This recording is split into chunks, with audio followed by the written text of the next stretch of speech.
दोस्तों नमस्कार। दोस्तों मैं विमल शाही आप सभी लोगों का अपने चैनल में स्वागत करता हूं और उम्मीद करता हूं कि आप लोग सब लोग स्वस्थ होंगे एवं मस्त होंगे।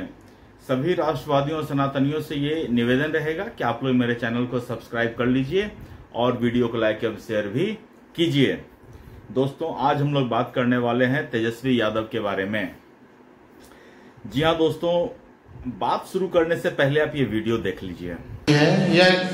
कि कहां से खबर आई, सोर्सेज बता रहे हैं, सूत्र बताते हैं, हम उस सूत्र को मूत्र समझते हैं। वेस्ट जो होता है ना, ये वो है।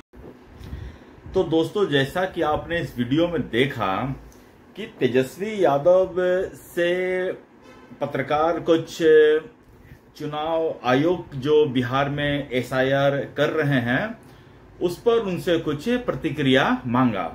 तो तेजस्वी यादव पूछते हैं कि ये इन्फॉर्मेशन कहां से मिला आपको। तो मीडिया कहते हैं कि ये हमें सूत्रों से पता चला है। तो तेजस्वी यादव ने बड़े सख्त लहजे में कहा कि ये जो सूत्र हैं उनको वो मूत्र समझते हैं, वेस्ट समझते हैं। और इस तरह की बात करके तेजस्वी ने एक्चुअली अपना जीवन परिचय दिया है। उन्होंने ये फिर से साबित कर दिया है कि प्रशांत किशोर जो कहते हैं कि तेजस्वी यादव नौवीं फेल हैं, वो सही कह रहे हैं। तेजस्वी यादव ने एक बार फिर से साबित कर दिया है कि जो प्रशांत किशोर कहते हैं कि तेजस्वी में कुछ बोलने और समझने की क्षमता नहीं है, उन्होंने तेजस्वी यादव ने प्रशांत किशोर को फिर से सही साबित कर दिया है। दोस्तों तेजस्वी यादव नौवीं फेल हैं, इसमें कोई दो मत नहीं है।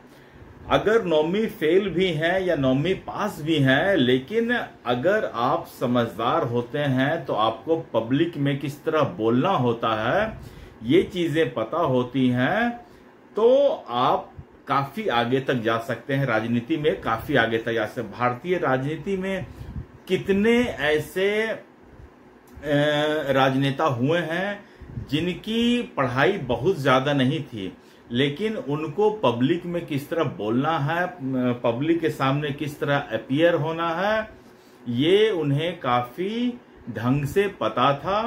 और अपने उन्होंने राजनीति के सफर को काफी लंबा भी किया।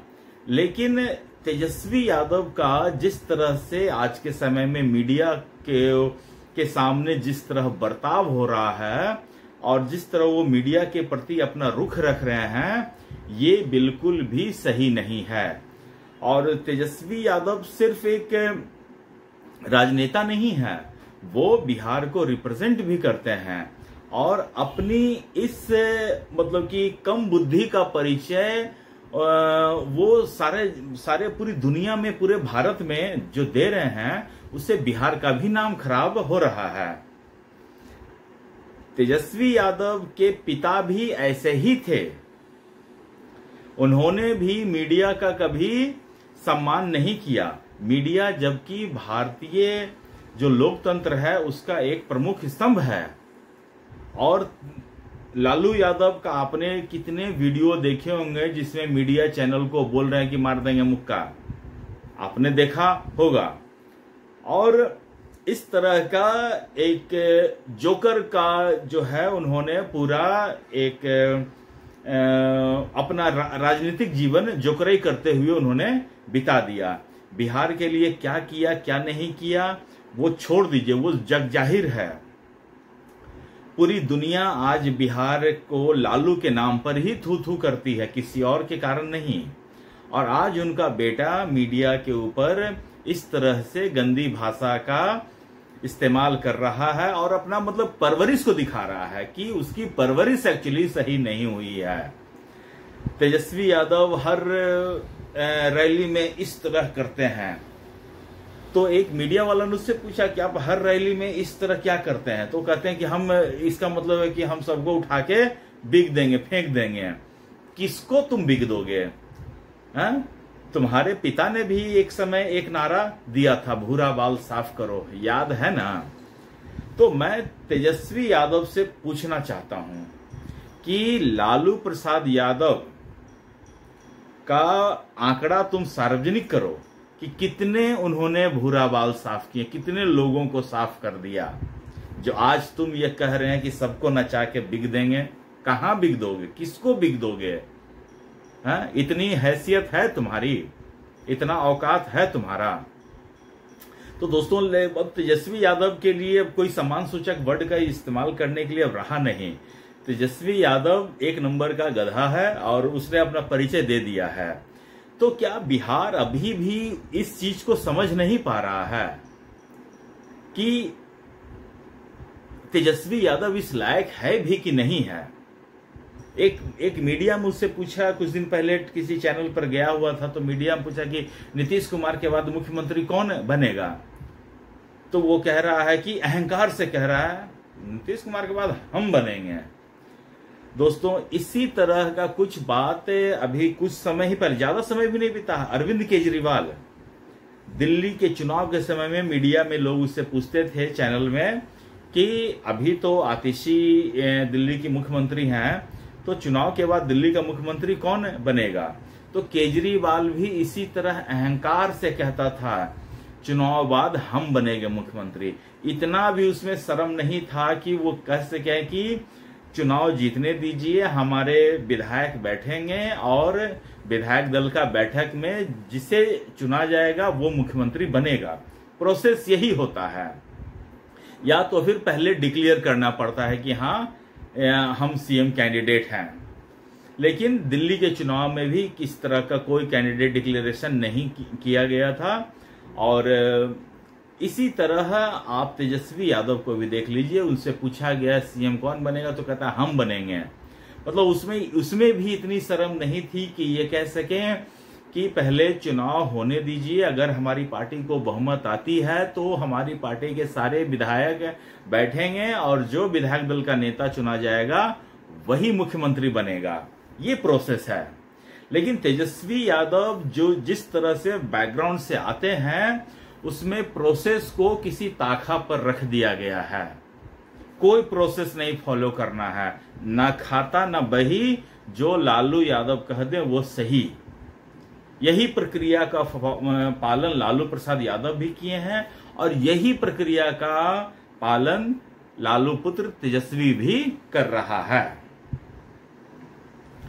तेजस्वी यादव खुद देखिए, खुद IRCTC स्कैम में ये चार्ज सीटेड है, इसका नाम FIR में है, इसके ऊपर कभी भी छापा पड़ सकता है, इसको कभी भी जेल हो सकता है। लेकिन इस तरह से ये मीडिया पर ऐंठ के चलता है, टेलीविजन पर ऐंठ के चलता है जैसे बिहार इसके बाप ने खरीद कर इसको गिफ्ट में दे दिया है कि बेटा ये लो बिहार, अब तुम्हारे बाप का है बिहार। तेजस्वी यादव को ये चीज समझ में क्यों नहीं आता है कि बिहार इसके बाप को दहेज में नहीं मिला है। बिहार बिहार की जनता का है, बिहार घुसपैठियों का भी नहीं है, बिहार बिहार की जनता का है। और तेजस्वी यादव ये समझ रहा है कि बिहार इसके बाप का है, ये जब चाहेगा मुख्यमंत्री बन जाएगा, जब चाहेगा तो किसी को कुछ भी बोल देगा और ऐसे उठा के सबको नचा के फेंक देगा। यही सबसे बड़े बाहुबली बिहार के बन गए हैं, गुंडा बन गए हैं ये, कि सबको उठा के बिक देंगे बिहार से बाहर। यही सिर्फ ये इनके पिताजी और 4-5 भाई, 7 बहन, 2 भाई, इनकी बीवी, इन 2 बच्चे, यही बिहार में रहेंगे। बाकी सब लोगों को ये बिहार से उठा के फेंक देंगे जो इनको वोट नहीं देगा, खासकर उनको। तो तेजस्वी यादव का ये रियल कैरेक्टर है।